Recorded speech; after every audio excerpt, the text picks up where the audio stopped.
Seriously, have you ever, as a 5 or 6 year old, had to take public transit authority to school? I have. I can't even believe all the things that I've done as a child. Look, I'm only in my 30s, and all the things that I've done could potentially supersede the things of a person who's lived a whole full life. Am I proud of it? Yes, for the most part, because that was just the way of living when I was growing up. Welcome back to Pages of Her, page 17, becoming the woman I used to pray for. Didn't even know that I was praying for this type of woman to begin with, because I don't even think I had the words. Let's go ahead and get started. The thing is, though, I use words like, oh, I don't want to live like this anymore, or man, why do we have to always eat fried bologna sandwiches? Thank goodness we had bologna and bread.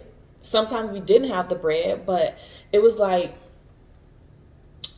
as a kid, I didn't want that. Like, I didn't want to have to pick and choose between if I was going to eat dinner or breakfast or whatever, like, or things like washing your clothes in the tub with cold water because you need to wear the same clothes again in 2 days from now, and try to switch up the layering, or have a shirt that you're wearing on Monday, Wednesday, but then the pants you're wearing on Wednesday, Tuesday, and then like, and hopefully you don't smell like mildew when you go to school, because you got to now dry it on a line or dry it around the house. So think about walking around your apartment, 1 bedroom apartment, of course, for 3 people, and walking around, and then you got clothes drying, you got food, hopefully that's not full of stench, right? So think about things like, you get out the can, little salmon. I ain't gonna lie, I busted down though, but I think the salmon that came in the can, you would take it, I was all watery and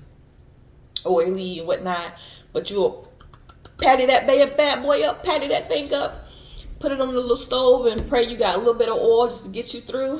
Like, I remember those days. I remember those days that my mom did for me and my brother, so like, I don't think I prayed for like peace. I don't think I said those words. I don't think I said the word of clarity or confidence, but I just think I was praying or hoping or wishing for me to come out of this survival mode, to come out of this struggle mode one day and just live happy, be joyous, be fun. And so I think that growing up, it has truly shaped me to be the person I am today. And whether or not I used certain terms back then or not, but it helped me again to mold me into the person that I am now. I'm able to walk away from situations that no longer serve me.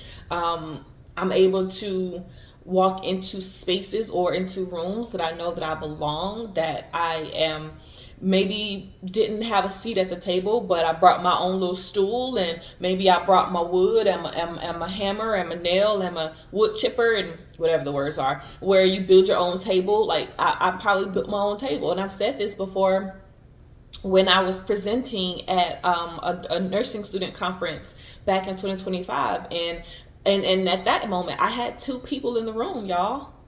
Like, the conference itself had hundreds of students.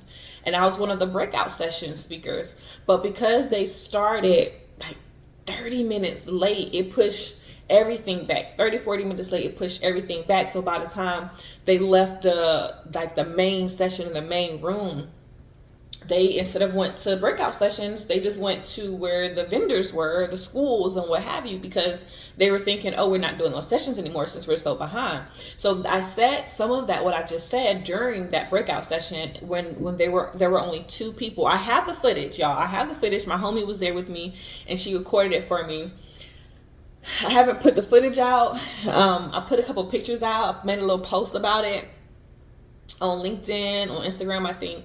But did I do it on YouTube? No, I didn't do it on YouTube. But it was one of those things where, had I not had strength and confidence in myself and had faith that the Lord put me here for a reason, whether I had 2 people in the audience or 200, I don't think I would have succeeded the way I did. Now, granted, when I finished, I held myself up. I was answering, there's maybe like 2 questions from the 2 ladies. And then when we walked out with my homie, I felt the tears well up in me. And I was about to say something like, well, actually, I think I said something like, I'm embarrassed. And she was like, nope, you're good, you got it, you fine, you did it, da, da, da. And so, like, just by her presence being there, I would have made it harder or rough for me, because it's someone that I know that was present watching me. In my mind, maybe not succeed as well as I would have wanted to, but by her presence being there, it really did help me to kind of come into my own a little bit more. So, you know, the version of you that you're praying for, that you hope or wish or you know, whatever to manifest, it's already inside of you. We just have to figure out a way to like unlock her, uncover her, right? You pull back the little layers of the things that you are facing and feeling and going through, so that you can kind of really get to the root of who you truly are. Sometimes we allow society to tell us who we should be, how we should behave, how we should think, how we should act. And really, that's not us. It's more so of, I don't want to miss out on that, or I don't want anyone to think I'm different, or to look at me sideways, or to not invite me places, because now I finally have friends, I finally have people to hang out with. But that truly really isn't you. You're taking on someone else's persona at really the detriment to yourself. So what you need to probably begin to do is to release those fears, release those doubts, those insecurities, the guilt that you may feel, the old stories that you have created a narrative for, and now you're like, okay, I'm no longer utilizing that narrative anymore. Let me write my own story that's truly for me. You're still becoming. I'm still becoming. We are still growing and learning and thriving every single day. Don't think that the level that you're at right now is like top tier, creme de la creme, because you're going to get better and you're going to grow and develop even more than you're doing right now. So I'm going to encourage you. I'm going to give you all of the strength and the energy I can through the camera, so that you're realizing, hey, this isn't the end. You may be going through something that's a little bit of tumultuous, or, you know, whatever the case may be, but it's not a reflection of your destination. Listen, I know that was a lot, right?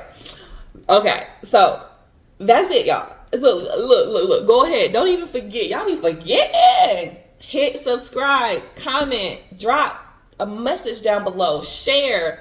Let me know what you know, so I know that you know that you know that we know that we're on the same page, okay? Until the next page, keep growing. Peace.